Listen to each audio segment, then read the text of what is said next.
கர்த்தரும் இரட்சகமாகிய இயேசு கிறிஸ்துவின் நாமத்திலே இயேசுவின் இளைப்பாறுதல் ஊழியத்தின் சார்பாக இந்த தொலைக்காட்சி வாயிலாய் 6ஆம் மாத வாக்குத்தத்தத்தின் நிமித்தமாய் உங்களை சந்திப்பதிலே மிகுந்த சந்தோஷம் அடைகிறேன்.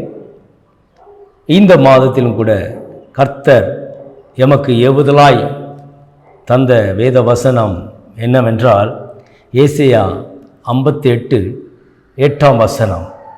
அப்பொழுது விடிய காலத்து வெளுப்பை போல உன் வெளிச்சம் எழும்பி உன் சுய வாழ்வு சீக்கிரத்திலே துளிர்த்து உன் நீதி உனக்கு முன்னாலே செல்லும்.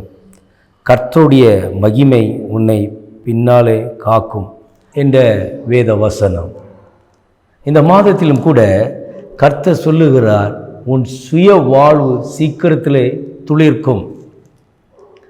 ஒருவேளை நம்முடைய வாழ்க்கையில் இந்த 5 மாத காலகட்டங்களை கடந்து வரும் பொழுது ஒவ்வொரு மாதமும் கர்த்தர் தம்முடைய வார்த்தையை அனுப்பி நம்மை பலப்படுத்தி கொண்டிருந்தார், வழி நடத்தி கொண்டிருந்தார். இந்த 6ஆம் மாதத்தில் கூட கர்த்தர் ஒரு வார்த்தையை வாக்குத்தத்தமாய் தந்திருக்கிறார், சுய வாழ்வு துளிர்க்கும் என்று. அப்போ இதுவரையிலும் உன்னுடைய சுய வாழ்வில் இருந்த போராட்டங்கள், பாடுகள், துளிர் விடாத காலம் மாறப்போகிறது, சீக்கிரத்தில் துளிர்க்கும் என்று கர்த்தர் சொல்லுகிறார். விடிய காலத்து வெளுப்பை போல உன்னுடைய வெளிச்சம் எழும்பும் என்று கர்த்தர் சொல்கிறார். சூரியன் எழும்பி வரும் பொழுது இந்த பூமியில் எப்படி வெளிச்சம் உதிர்க்கிறதோ அதுபோல உன்னுடைய வாழ்க்கையில் இருக்கிற இருளை கர்த்தர் போக்கி வெளிச்சத்தை உண்டு பண்ண போகிறார்.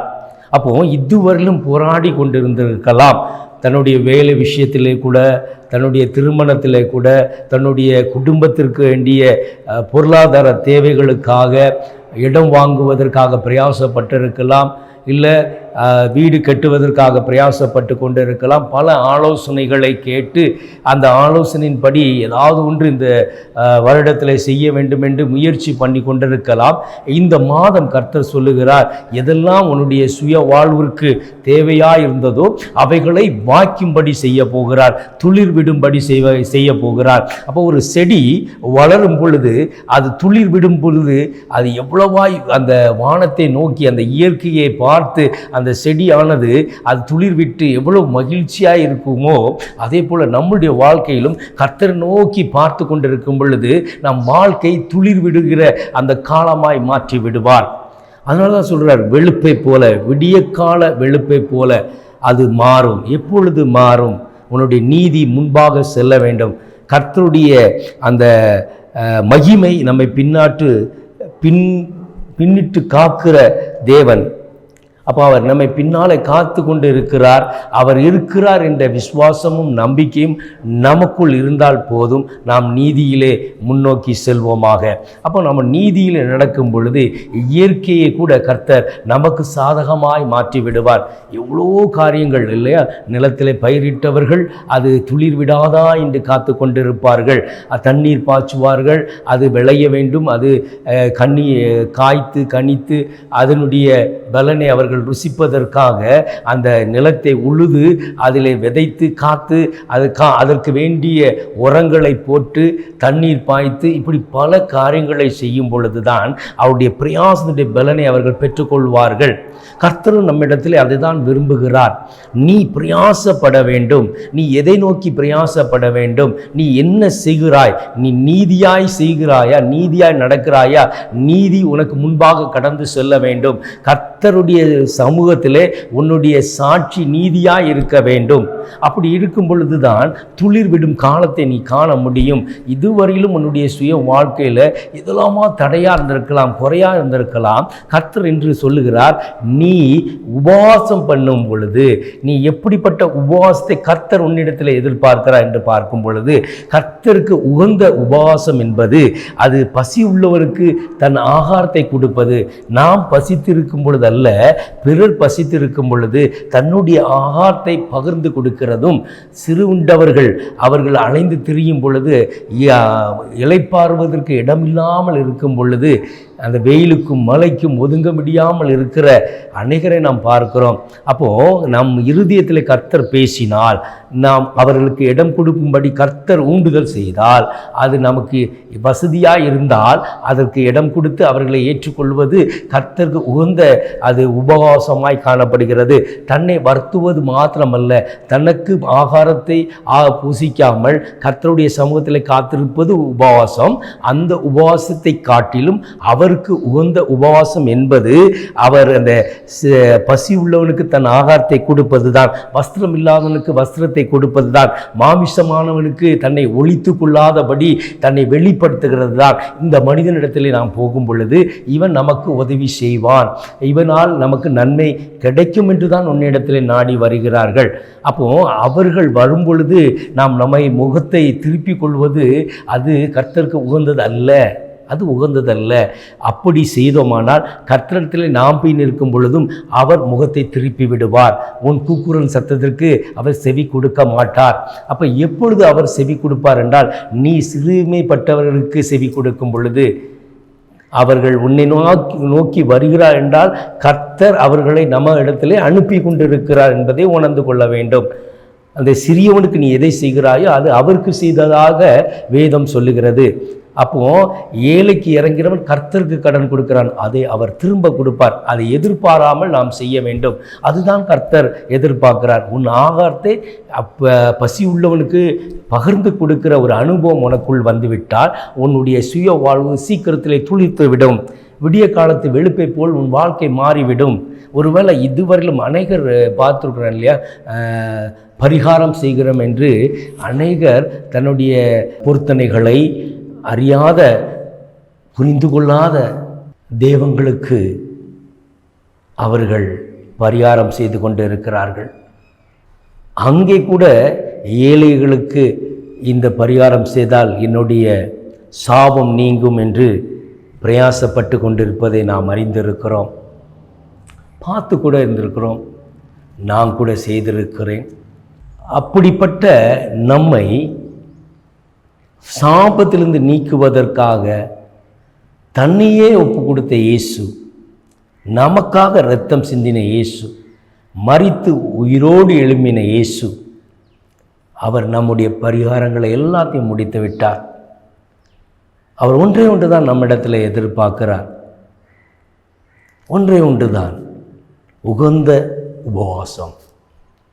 அவர் எதை உகந்ததாய் எண்ணுகிறார் என்றால், அவர் எதை மேன்மையாய் என்கிறார் என்றால், பசி உள்ளவனுக்கு ஆகாரத்தை கொடுப்பதும், வஸ்திரம் இல்லாதவனுக்கு வஸ்திரத்தை கொடுப்பதும், மாமிசமானவனுக்கு தன்னை ஒழித்து கொள்ளாதபடி தன்னை வெளிப்படுத்துகிறது என்றால், உன்னிடத்தில் இருப்பவைகளை பகிர்ந்து கொடுக்கிற ஒரு அனுபவம் இருக்க வேண்டும். இன்றைக்கி பார்த்தோமானால் சொத்துக்கள் அதிகமாய் பெற்றோரிடத்தில் இருந்தால், பிள்ளைகளும் 1க்கு 2 பேர் கூட இருந்தால் எத்தனை பிரச்சனைகள். அது ஒரே பிள்ளையாக இருந்தால் பிரச்சனை இல்லை, ஒன்றோடு ஒன்று கூட இருந்தாலே அநேக வாக்குவாதங்களும் பிரச்சனைகளையும் நாம் பார்க்கிறோம். அப்போ பெற்றோர்கள் சம்பாதித்து தன் பிள்ளைக்கு ஆஸ்திகளை வைப்பது அது பிரச்சனைக்கு உரியதாக இன்றைய நாட்களிலே காணப்படுகிறது. தன்னுடைய சகோதர சகோதரிகளுக்கே பிரித்து பகிர்ந்து கொடுக்க மனதில்லாத மனிதர்கள் கூட நாம் வாழ்ந்து கொண்டு இருக்கிறோம். ஒரு சமாதானம், சந்தோஷம் இல்லை. தன்னோடு கூட பிறந்தவர்களுக்கு கொடுப்பதிலே கூட சந்தோஷம் இல்லை. பெற்றோர் கொடுத்தால் பெற்றோரோடு பேசுவதை நிறுத்தி விடுகிறார்கள்.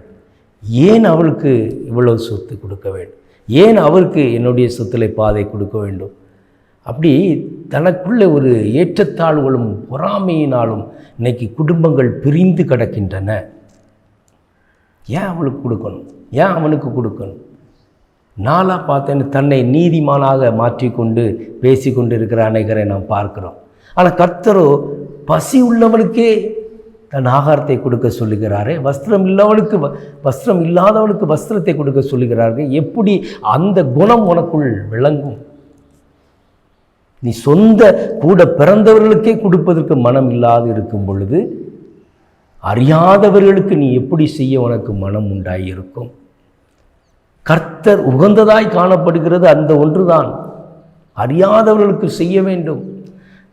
சொந்த குடும்பத்தையே நீ விசாரிக்கிறவன் அல்ல, சொந்த குடும்பத்திற்கே கொடுக்கிறவன் அல்ல, சொந்த குடும்பத்தை எண்ணுகிறவனும் அல்ல. அப்படி இருக்கும் பொழுது நீ எப்படி அறியாதவர்களை குறித்து எண்ணுவாய், விசாரிப்பாய், எப்படி கொடுப்பாய்? எண்ணம் வராதல்லவா? இன்னைக்கு அநேகருடைய இருதயங்கள் கடினப்பட்டு போயிருக்கிறது. ஐஸ்வர்யத்தை பெற்றுக்கொள்வதற்காக பிரயாசப்பட்டு கொண்டிருக்கிற நீங்கள் கர்த்தருக்கு உகந்த காரியத்தை செய்கிறீர்களா? அப்போ ஏன் இந்த திருமண தடை, ஏன் இந்த வேலையில் தடை, ஏன் இந்த தொழிலில் தடை, ஏன் இந்த குடும்பத்தில் இருக்கிற குறைபாடுகள் அப்படின்னு நம்ம அநேக கேள்விகளை கேட்டுக்கொண்டிருப்போம். ஆனால் கர்த்தருக்கு உகந்த காரியங்களை நாம் செய்கிறோமா? ஏன் என் வாழ்க்கை இன்னும் விடியவில்லை? அநேக ஜெபங்கள் செய்து விட்டோம், ஜெபித்து கொண்டு தான் இருக்கிறோம். ஆனாலும் என் வீட்டில் ஒரு ஒரு ஒரு சமாதானமற்ற நிலை. எப்படி அந்த செடியானது துளிர் விட்டு அந்த வானத்தை நோக்கி அது பிரயாசப்பட்டு துளிர் விடுகிறதோ, அதுபோல் உன்னுடைய வாழ்க்கை துளிர்விட வேண்டுமானால் கர்த்தருக்கு உகந்த காரியங்களை செய்வதிலே பிரயாசப்பட வேண்டும் என்பதுதான். அப்படி கர்த்தருக்கு பிரியமானதை செய்யும் பொழுது, நீ கூப்பிடும் பொழுது அவர் மறுஉத்தரவு கொடுப்பார், உன் சத்தத்துக்கு செவி கொடுப்பார். ஆனால் நாம் அதை எதுவுமே செய்யாமல் நான் விண்ணப்பம் பண்ணுகிறேன், ஜெபிக்கிறேன், என்னுடைய ஜெபம் கேட்கப்படவில்லை என்று வருத்தப்பட்டு வேதனைப்பட்டு கடினமாக இருதயத்தை வைத்து கொண்டு தேவ சமூகத்தில் நின்று என்ன பிரயோஜனம்? உன் காலம் மாற வேண்டுமானால், உன்னுடைய சூழ்நிலை மாற வேண்டுமானால், உன் சுய வாழ்வு துளிர்விட வேண்டுமானால், விடிய காலத்து வெளிச்சத்தை போல் உன் வாழ்க்கை மாற வேண்டுமானால், உன் நீதி சாட்சியாக முன்பாக கடந்து செல்ல வேண்டும். கர்த்தர் சமூகத்தில் உன்னுடைய நீதி எற்றப்பட வேண்டும். அதற்கு நம்மை நாம் ஒப்பு கொடுக்க வேண்டும். கர்த்தர் எதை எதிர்பார்க்கிறார் என்பதை நாம் அறிந்து செயல்படும் பொழுது அதை அந்த காரியத்திலே கர்த்தர் நமக்கு சகாயம் உண்டு பண்ணுவார். எந்த காரியத்திற்காக நீ காத்து கொண்டிருந்தாயோ அந்த காரியத்திற்கான சகாயம் உன் வாழ்க்கையில் உண்டாயிருக்கும். ஆனால் நாம் அதை எதுவுமே செய்வதில்லை. குடும்பத்தில் சமாதானம் இல்லை என்பதை மட்டுமே கேட்டுக்கொண்டு கர்த்தருடைய சமூகத்தில் கண்ணீர் வடித்து கொண்டு இருப்போம். எனவே இந்த பரிகாரம் என்பது அது தன்னை ஒடுக்குவது மாத்திரமல்ல, ஒடுக்கப்பட்டவர்களை நினைப்பதும் விசாரிப்பதும் அவர்கள் கொடுப்பதும் தான். உனக்கு போதும் என்ற எண்ணம் வர வேண்டும், பிறருக்கு கொடுக்க வேண்டும் என்கிற எண்ணமும் வர வேண்டும். அப்படி இருக்கும் பொழுது தான் விடிய காலத்து வெளுப்பை நீ காண முடியும். உன்னுடைய சுய வாழ்வு சீக்கிரத்தில் துளிர்விடும். ஆனால் நாம் இது எதுவுமே செய்யாமல் நம்முடைய வாழ்க்கையில் நமக்கு என்ன தோணுகிறதோ அதை மாத்திரம் செய்து கொண்டு அந்த பொருளாசையும் எதெல்லாம் நம்ம இச்சிக்கிறோமோ இச்சித்து வைத்து கொள்கிறது அது கர்த்தருக்கு பிரியமானதல்ல. கர்த்தர் இருக்கிற இடத்துல வேறு யாதொன்றி நீ இச்சைத்தாலும் அது விக்கிர ஆராதனையாக மாறிவிடுகிறது. இப்போ நீ பொருளை கூட கர்த்தர் சொல்லியும் நீ செய்யாதபடி உன்னுடைய இருதயத்தை கடினப்படுத்தினேயானால் அது சாபமாய் மாறிவிடும். உன்னுடைய ஆசீர்வாதத்தை நீயே இழந்து போய்விடுவாய். காரணம், கீழ்ப்படிதல் முக்கியமானதல்லவா? எப்படி சவுலை ராஜாவாய் அபிஷேகம் பண்ணினது கர்த்தர் தான். ஆனால் கர்த்தருக்கு அவன் கீழ்ப்படியாததினாலே ராஜஸ்தானத்திலிருந்து அவனை கீழே தள்ளினதும் தேவன்தான். தேவனாகிய கர்த்தர் அதை செய்தார் என்றால் எதனால் அதை செய்தார் என்பதை நாம் புரிந்து கொள்ள வேண்டும். கீழ்ப்படியாததினால தான். அப்போது கர்த்தர் நம்மளிடத்தில் ஒரு காரியத்தை கொடுத்து ஆசீர்வதித்து உன்னை உயர்த்துகிறார் என்றால் நீ கர்த்தருக்கு பிரியமான காரியங்களை செய்யவும், கர்த்தர் நம்ம கட்டளையிடுகிற காரியத்திலே கண்ணோக்கமாய் செயல்படுவதும் தான் அவர் பிரியமாய் நமக்குள் இருப்பார். அப்பொழுது நீ கூப்பிடும் பொழுது சத்தத்தை கேட்டு அதற்கு பதில் அளிப்பார். எப்பொழுது சவுல் கர்த்தருக்கு கீழ்ப்படியாமல் போனது பிற்பாடு அவனுக்கு தீர்க்க தரிசனம் உரைத்த சாமியிலும் அவனை திரும்பி பார்க்கவில்லை, கர்த்தரும் அவனோடு இடைப்படவில்லை. ஒருவரும் தீர்க்க தரிசனம் சொல்வார் இல்லாமல் போய்விட்டது சவுளுடைய வாழ்க்கையில். அதனால தான் அஞ்சானம் பார்க்குற சிறியை நாடி போகிற ஒரு சூழ்நிலைக்கு அவன் தள்ளப்பட்டதை வேதத்தில் பார்க்க முடிகிறது. அப்போ நம்முடைய வாழ்க்கையிலும் அப்படி தான். நாம் இது தேவன் ஒருவேளை நமக்கு இடைப்படாமல் நமக்கு செவி கொடுக்காமல் போய்விட்டால் நாம் எந்த நிலையில் நிற்போம்? அப்போ இன்றைக்கி நாம் எதை நாடி செயல்படுகிறோம். ஐஸ்வர்யங்களும் இல்லையா, பொருளாசையும் எல்லா ஆசைகள் நிமித்தமாய் பிணைக்கப்பட்டு விட்டு கொடுக்குற மனப்பான்மையும் இல்லை, பகிர்ந்து கொடுக்குற மனப்பான்மையும் இல்லை. அப்படி நாம் சொந்த குடும்பத்திலேயே அப்படி நாம் இருந்து வாழ்ந்தோமானால் பிறரை குறித்து நாம் எப்படி விசாரிப்போம், பிறருக்கு எப்படி நாம் செய்ய மனது உள்ளவர்களாய் காணப்படுவோம். அப்படி இருக்கும் பொழுது கர்த்தர் எப்படி உன்னுடைய ஜெபத்தை கேட்பார் இல்லையா? நாம் கொடுக்கிறவர்களாய் மாற வேண்டும். அது வஸ்திரமாக இருக்கலாம், ஆகாரமாக இருக்கலாம். தன்னை ஒழித்து கொள்ளாதபடி பிறருக்கு கொடுக்க வேண்டும். கர்த்தர் அதை தான் உகந்ததாய் காணப்படுகிறது. கர்த்தருடைய சமூகத்தில் கர்த்தர் அதை தான் விரும்புகிறார். எப்படியாவது என் பிள்ளைகள் நீதிமானாய் மாற்றப்பட வேண்டும் என்பதை அவர் விரும்புகிறார். நீதிமானாய் மாற்றப்படுவது எப்படி அப்படி என்றால், நாம் செய்கிற செய்கைக்கு தக்க பலனாய் கர்த்தர் நமக்கு தருவார். நாம் எதை செய்து கொண்டு இருக்கிறோம், எதை நாடி கொண்டு இருக்கிறோம், எதை சிந்தித்து கொண்டு இருக்கிறோம், எல்லாமே சிந்திப்பது, நாடுவது, தேடுவது எல்லாமே கர்த்தருடைய சித்தத்தின்படி ஆக கடவது. கர்த்தர் எதை நம்மிடத்தில் பிரியப்படுகிறார் என்பதை புரிந்து கொள்ள வேண்டும். கர்த்தர் நம்மிடத்தில் உகந்ததாய் காணப்படுகிற உபவாசம் என்னவென்பது நாம் அறிந்திருக்கிறோம். அதை நாம் செய்ய வேண்டும். பசித்தவர்களுக்கு ஆகாரத்தை கொடுக்க வேண்டும், வஸ்திரம் இல்லாதவனுக்கு வஸ்திரத்தை கொடுக்க வேண்டும் என்பதை தான். எனவே இப்படி செய்யும் பொழுது கர்த்தர் நமக்கு செவி கொடுப்பார். சீக்கிரத்தில் நம்முடைய வாழ்க்கையில் ஒரு பெரிய மாற்றத்தை காண முடியும். நம்முடைய சுய வாழ்வு துளிர்க்கும், சீக்கிரத்திலே துளிர்க்கும். இதுவரையிலும் துளிர் விடாத காலத்தை நீ கண்டு கொண்டு இருக்கலாம். ஆனால் கர்த்தர் சொல்கிறார், இந்த மாதத்தில் துளிர் விடுவதை நீ காண்பாய். சீக்கிரத்தில் உன் சுய வாழ்வு துளிர்த்து ஆசீர்வதிக்கப்பட்டிருப்பாய். கர்த்தருடைய மகிமை உனக்கு பின்னாக காக்கும். எந்த சூழ்நிலை வந்தாலும் சரி, கர்த்தர் காக்கிறவராய் இருக்கிறார். அழிக்கிறவர் அல்ல, உன்னை காக்கிறவர், உன்னை உயர்த்துகிறவர், உன் தடைகளை நீக்கி அற்புதமாய் வெட்டாந்தரையில் நடத்துகிறவர். சமுத்திரமே உனக்கு எதிர்த்து நின்றாலும் அந்த சமுத்திரத்தை இரண்டாய் பிளந்து நடத்தின தேவன் உன்னையும் என்னையும் இந்த மாதத்தில் நடத்துவார். எனவே நமக்கு எப்பொழுது விடியும் என்று நீ காத்து கொண்டிருந்தேன், ஆனால் நிச்சயமாய் விடியும். அதற்கு நாம் செய்ய வேண்டியதை சரியாய் செய்ய வேண்டும். நீதி நமக்கு முன்பாக செல்ல வேண்டும். அதற்கு நாம் ஆயத்தப்பட வேண்டும், ஆயத்தமாக இருக்க வேண்டும். செயல்பாட்டின் நிமித்தமாக தான் நாம் நீதிமானாய் நடக்கிறோமா இல்லையா என்பதை அறிந்து கொள்ள முடியும். எனவே நம் வாழ்க்கை மாற வேண்டுமானால் கர்த்தருக்கு உகந்த உபவாசத்தை நாம் செய்ய கடமைப்பட்டு இருக்கிறோம். எனவே இந்த மாதத்தில் நிச்சயமாக சீக்கிரத்தில் உன் சுய வாழ்வு துளிர்க்கும். என்னோடு இணைந்து ஜெபிங்கள். கர்த்தர் நிச்சயமாய் உங்களை ஆசீர்வதித்து பெருக பண்ணுவார். அன்பின் பிதாவே, உம்மை நோக்கி எங்கள் கண்களை ஏறெடுக்கிறோம். கிருபை நிறைந்தவரே, மகிமையின் ராஜாவே, இந்த வேளையிலும் இந்த 6ஆம் மாதம் வாக்குத்தத்த வசனமாக எசேயா 58:8 படி எங்கள் வாழ்க்கை சீக்கிரத்திலே துளிர்விட போகிறதற்காக சுத்திரம். எங்களுடைய சுய வாழ்வு துளிர்க்க உண்டு வாக்களித்து இருக்கிறப்பா. நன்றி தகப்பனே.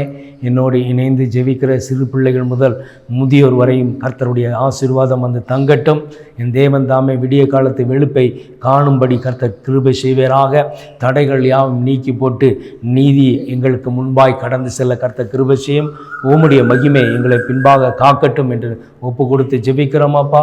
இதுவரையிலும் தடைகளும் குறைகளும் போராட்டங்களும் பாடுகளும் நிந்தைகளும் அவமானங்களையும் சந்தித்த பிள்ளைகள் இந்த நாளிலிருந்து எல்லா காரியங்களிலிருந்து நீக்கலாக்கப்பட்டு சாட்சியாய் எழும்ப கர்த்தர் கிருபை செய்வராக.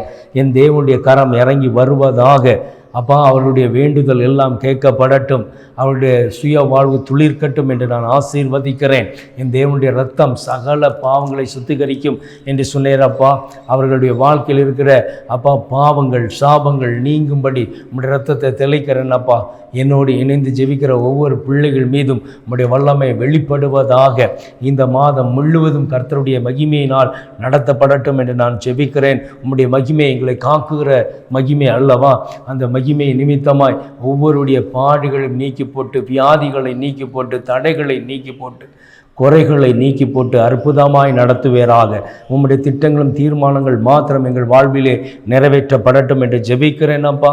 பொல்லாத ஆவிகள், அந்தகார வல்லமைகள், இருளின் ஆதிக்கங்கள் இனி இந்த மாதத்தில் இராதபடி அப்பா வெளுப்பு உண்டாகட்டும். விடிய காலத்தின் வெளுப்பை போல இருள் நீங்கி வெளிச்சம் உண்டாக கடவது என்று நான் ஜெபிக்கிறேன் அப்பா. இந்த சத்தம் தொனிக்கிற இடங்கள் எல்லாம் இயேசுவின் நாமம் மகிமைப்படும்படி அற்புதங்களும் அடையாளங்களும் எழுப்புதலும் உண்டாவதாக.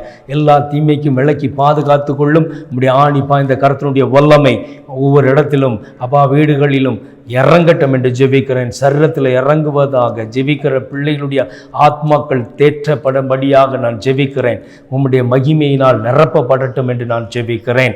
இந்த மாதம் 1ஆம் தேதியிலிருந்து இந்த மாதம் முடியும் வரைக்கும் கர்த்தருடைய கரம் கூட இருந்து அவர்களை வழி நடத்துவதாக. அநேக சாட்சிகள் பெருக கர்த்தர் கிருபை செய்யும். இப்பொழுதே சரீரம் உச்சம் தலையிலிருந்து உள்ளங்கால் வரை இருக்கிற பலவீனங்கள் யாவும் மறைந்து போகட்டும். திட்டங்கள் யாவும் நிறைவேற்றப்படுவதாக. இயேசு கிறிஸ்துவின் நாமத்தில் ஜெபிக்கிறோம் ஜீவனுள்ள நல்ல பிதாவே, ஆமென், ஆமென். கர்த்தர் உங்களை ஆசீர்வதிப்பார். உங்கள் ஜெப விண்ணப்பத்திற்காக தொலைபேசி எண்கள் கொடுக்கப்பட்டிருக்கிறது. அந்த தொலைபேசி எண்களை தொடர்பு கொள்ளலாம். உங்கள் சாட்சிகளை பகிர்ந்து கொள்ளலாம். அநேகர் சாட்சிகளை பகிர்ந்து வருகிறீர்கள். அந்த சாட்சிகளில் நிலைத்திருக்கும்படி கர்த்தர் கிருபை செய்வாராக. ஆமென், ஆமென். God bless you.